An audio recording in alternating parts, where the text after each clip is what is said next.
বেরিয়ে পড়েছিলাম এক বিশেষ উদ্দেশ্যে। তো ভিডিওটা বেশি কাট না করে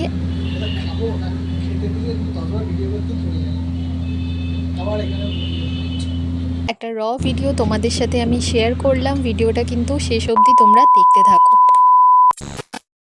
hi everyone, welcome back to my channel. তো আবার অনেক দিন বাদে একটা ভ্লগ ভিডিও নিয়ে চলে এলাম, হাতে হেলমেট নিয়ে একদম রেডি হয়ে চলে যাচ্ছি একটা গন্তব্যে। তো কিছু কাজের জন্য গেছিলাম, পুরোপুরি এটা ঘোরাঘুরির ভিডিও তো বলা চলে না। তো রাস্তা দিয়ে যেতে যেতে তোমাদের দেখাচ্ছে, এটা আমাদের বাড়ির গলি থেকে একটু এগিয়ে রাস্তা। আমাদের বাড়িটা খুবই রোডের কাছাকাছি। তো এখানে আমি ফার্স্টে ভেবেছিলাম ও দাঁড়িয়ে আছে একটা বাইক নিয়ে, সেম মানে ছেলেদের বৈশিষ্ট্য যা হয় চেক চেক জামা বাইক, বাট সেটা ও ছিল না। তো কিছুক্ষণ পরে এসেছিলো, তো ওকে দেখাবো বলেই আমি ভিডিওটা করতে করতে যাচ্ছিলাম, বাট তখনও এসে পৌঁছানি। তারপর ফাইনালি বাইকে উঠে পড়েছি। আমরা যাচ্ছিলাম হচ্ছে ধর্মতলার উদ্দেশ্যে। তো সেখানে আমার একটা কাজ ছিল। তো আমি মেকআপের সাথে সাথে কলকা আর্টিস্ট, তো কলকাটাও খুব প্যাশনের সাথে করি।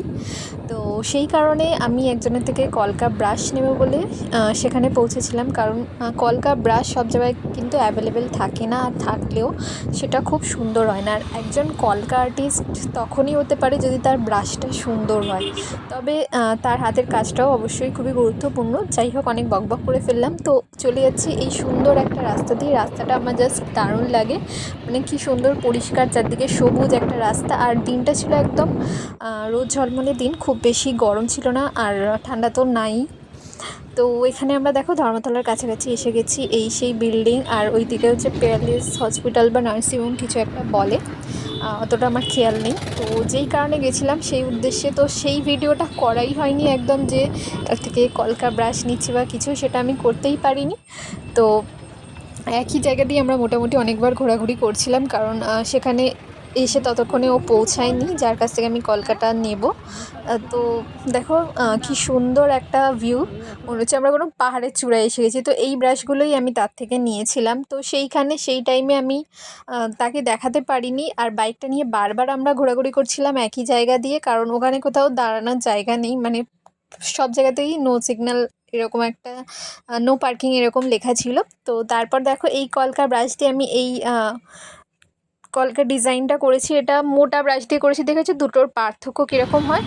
তো এরপর হচ্ছে আমরা যাচ্ছি আমাদের 14 নম্বর থেকে। দেখতে পাচ্ছ আমি এখানে ভিডিওটা পুরোটা করতে করতে নিয়ে গেলাম, তার একটা অবশ্যই কারণ আছে, তো তোমরা দেখতে থাকো। তো আমরা একটা দোকানে গিয়ে পৌঁছেছিলাম। তো দোকানটা হচ্ছে মোমোর দোকান।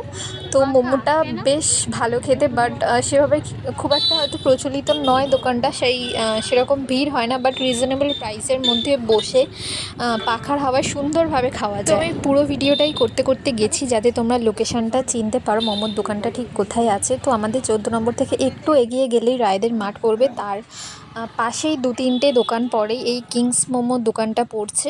তো এখানে দেখো সামনেটা দেখে তোমরা বুঝতেই পারবে না এটা মোমোর একটা দোকান, বাট ট্রাস্ট মি মোমোটা খুব সুন্দর বানায়। সেদিন আমরা যেদিন গিয়েছিলাম সেটা হয়তো 10th জুলাই বা 9th জুলাই ছিল, আমার ঠিক খেয়াল নেই। বাট যেটা হয়েছে সেটা সেদিন একটু নুনটা বেশি দিয়েছিল, বাট খুব সুন্দর মোমোটা ওরা বানায়। আর রিজনেবল প্রাইসের মধ্যে কিন্তু তোমরা একেবারেই পেয়ে যাবে সমস্ত মোমো থেকে শুরু করে চাউমিনও হয়তো পাওয়া যায়। আমরা দুবার গেছি, আমরা দুবারই মোমোটাই ট্রাই করেছি। তো আমরা এখানে কী কী মোমো নিচ্ছি সেটা ওর থেকে শুনে নাও। ওটাতে স্যুপ তো হয় না, ওটাতে এমনি গ্রেভি মাখানো থাকে। একটা চিকেন স্টিম মোমো করে দাও। হ্যাঁ, আর একটা তুমি ওই চিলি চিকেন মোমো করে দাও। তো মোটামুটি সস্তার মধ্যে একটা কমফোর্টেবল একটা প্লেসের মধ্যে বসে তোমরা মোমো খেতে পারো।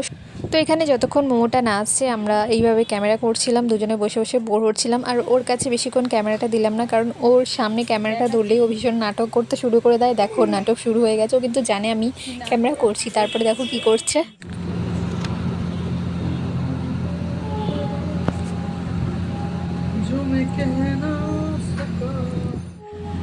আর সত্যি কথা বলতে মোমো খেতে আমার দারুণ লাগে, সেটা যে কোনো সময়ই হোক। আর এখানে এসে পৌঁছে গেছে চিকেন চিলি ক্রিসপি মোমোটা, যেটা আমরা বুঝতে পারিনি, আমরা অন্য কিছু ভেবে এই মোমোটা অর্ডার করেছিলাম। আমাদের 10 টাকা কম নিয়েছে, আমরা 10 টাকা বেশি ভেবে অর্ডার করেছিলাম। এটা 90 রুপিস নিয়েছে, যেটা আমরা ভেবেছিলাম 100 টাকা। আর আরেকটা আমরা অর্ডার করেছিলাম হচ্ছে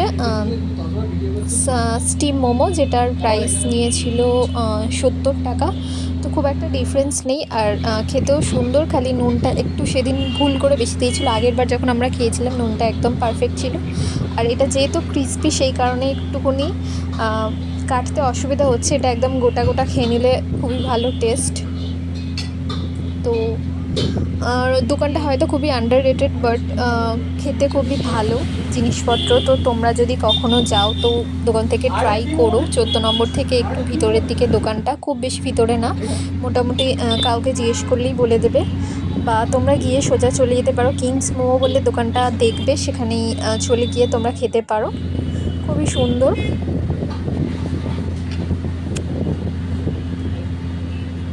নুনটা একটু বেশি দিয়েছি।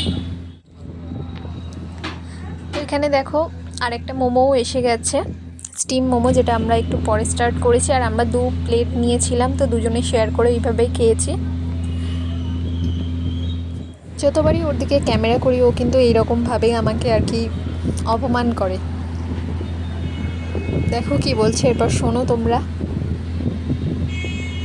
বাড়িতে কেউ যদি ক্যামেরা ধরে না, এবার খাওয়ার সময় যদি কেউ ক্যামেরা ধরে নিজে দিতাম না, সেখানে আমার নিজের লোক। তো সব মিলিয়ে দিনটা বেশ ভালো ছিল। তো মোমোর লাস্ট বাইট দিতে দিতে ভিডিওটা এখানেই এন্ড করলাম। তোমাদের কেমন লাগলো অবশ্যই জানিও। কলকা ব্রাশ কিনতে গিয়ে মোমো খেয়ে বাড়ি এলাম।